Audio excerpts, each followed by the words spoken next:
So many people believe that once we go through our healing stage that we're not going to struggle, but that's not true. That's not true. So how can you I wish it was. Yes. I wish it was. The thing is, though, is when you're healing something, usually means that that energy came in different ways, in different levels, at different times. Yes. So it's never just one incident of it.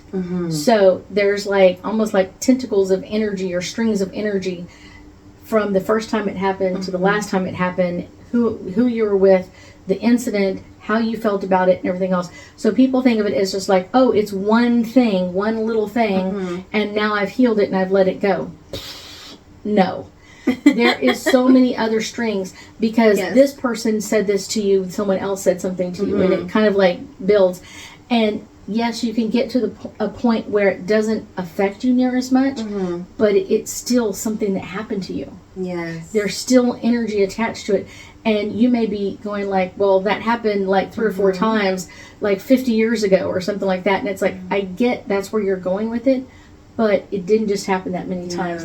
There's inklings of it that came up several times over your lifetime.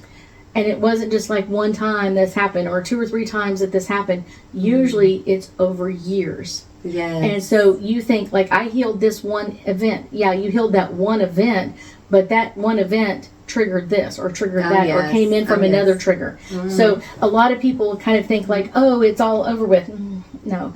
And it doesn't mean you can never get to a healed state. You're going to get to a state where it doesn't bother you near as much. So you're not abandoning yourself. You're not abandoning yourself. You're not running away. You're not over triggered or anything else. Like you can be like, I got through this. Yes, I got through this. And a lot of times you kind of know when you got into that, like, this is as good as it's going to get in that area, is when it's no longer emotional. When you start to cry about it, that's when the emotions are still there.